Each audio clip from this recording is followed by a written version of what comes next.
Bien. Bonjour Myriam. Salut tout le monde, ça va les copains? Oui. Mais attendez, il y a des cas de scarlatine dans l'école de mon fils. Scarlatine, c'est pas une maladie du Moyen-Âge, la scarlatine? Bah si. Moi, tu me dis scarlatine, je vois peste, choléra. Je vois Charline Gals effondrée face au docteur Baker. Elle a de la fièvre, Charles. Des boutons partout, la langue aussi rouge qu'un buveur de sang. C'est la scarlatine. On ne peut rien faire. Enfin, si, on pourrait lui donner des antibiotiques, mais ça n'existe pas. Je suis désolée, Charles. Ça fera 23 €. Non, mais d'abord, j'ai un message pour l'éducation nationale. Quand on veut faire passer une information aux parents, on ne l'écrit pas sur la porte de l'école.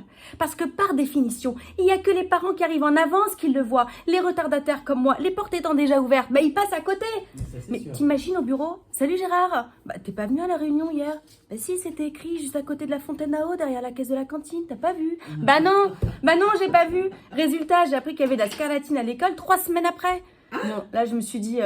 Bon, bah rien d'anormal, c'est que c'est bon. Hein. Alors c'est rigolo les enfants parce que quand ils sont tout bébés, on s'inquiète pour tout. On se réveille la nuit pour s'assurer qu'ils respirent, on panique à la moindre montée de fièvre, au moindre caca liquide. Et puis quand ils commencent à grandir,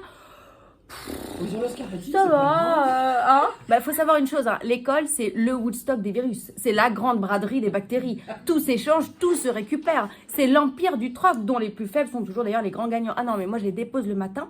Je me sens sale pour eux. Je vous rappelle qu'à cet âge-là, un enfant, ça lèche des barreaux de chaise et ça s'assoit sur la cuvette souillée de son petit copain. Bienvenue dans le royaume du partage. Ah non, mais de toute façon, moi, en ce moment, je renoue avec des trucs que je pensais venir d'un autre temps. Il y a 15 jours, je remonte ma valise d'hiver de la cave. Je l'ouvre, tous mes pulls en laine, bourrés de trous. Là, il y a un petit verre qui me regarde en mode, bah, qu'est-ce que tu fous là? Des mythes, des mythes. Mais ça existe encore, les mythes? Bah oui. Bah, on a tous le souvenir de notre grand-mère. Vous savez qui mettait des petites boules de naphtaline là dans les tiroirs? Ouais. Bon, ok, c'est cancérigène. Mais au moins, il n'y avait pas de mythes. Non, mais j'ai vu cette petite bête. Je vous dis pas, j'ai paniqué. Je serais tombée sur une valise de cocaïne, ça aurait été exactement la même. Oh là là, qu'est-ce que je fais? Comment je me débarrasse de ça? Puis ça vient d'où d'abord? Hein?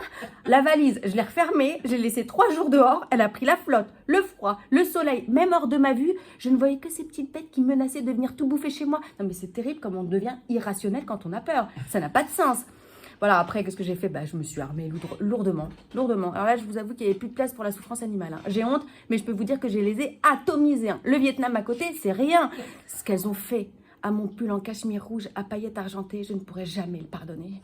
Je les ai bombés avec des aérosols dégueulasses. J'ai foutu du vinaigre partout dans la valise, des plaquettes de phéromones pour attirer les mâles. On m'aurait donné du napalm, j'aurais dit oui. Non, mais l'espace d'un instant, je suis devenue folle, objectivement. J'ai tout mis à la machine et quand je me suis calmée, j'ai pris conseil. Alors là, je suis tombée de ma chaise. Est-ce que vous savez ce qu'on doit mettre dans les vêtements pour éviter que les mythes reviennent? Des boules de cèdre ou des choses comme ça, non ça va? Alors, je pensais que vous alliez me dire des sachets de lavande, parce que ça, ça divise un peu les forums. Donc, là, je suis devenue un peu spécialiste. Hein. Attention, j'ai bien conscience que cette chronique est en train de virer 60 millions de consommateurs. J'en ai bien conscience, mais j'ai besoin de cette catharsis, vous comprenez? Non, ce qui a l'air de marcher, c'est de planter des clous de girofle dans des oranges et de les mettre dans ses vêtements. Alors j'en parle à une collègue, elle me dit, bah ouais, bien sûr, moi je fais ça, ouais. Et dès que l'orange devient dur, bah je change d'orange.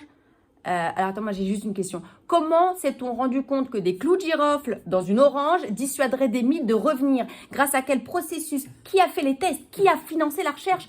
Avec quel chercheur? Écoutez, professeur, on a mis du wasabi dans des radis, ça n'a rien donné. De la quenelle dans des pommes de terre, rien.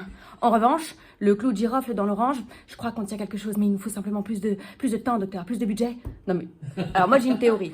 Je pense que c'est quelqu'un qui est parti en Colombie, voir un chaman qui lui a fait gober de l'ayahuasca. Il s'est fait un trip hallucinogène dans le corps d'une mythe et Eureka! Orange et clou de girofle! Non mais évidemment, hein, si vous avez une autre explication, je suis preneuse, hein, je suis très impliquée par le sujet. Et si par hasard, vous savez comment vous débarrasser d'une autre mythe, la mythe alimentaire, ça m'intéresse aussi parce que là, c'est plus une invasion, je vis en colocation. Le matin, ce sont les papillons qui allument la lumière et leurs verres qui me servent le café. J'ai aussi un problème de moucherons. Alors, je sais bien que l'époque veuille qu'on TikTok ou qu'on Twitch, qu'on code ou qu'on stalk, mais il faut pas oublier que si tout ça va disparaître un jour, la scarlatine, les mythes et les moucherons, eux, seront toujours là. Alors si parmi vous, il y a des gens qui n'ont pas perdu leur recette de grand-mère ou qui ont l'intention de partir en Colombie, vous me DM, hein, comme on dit. Merci les copains.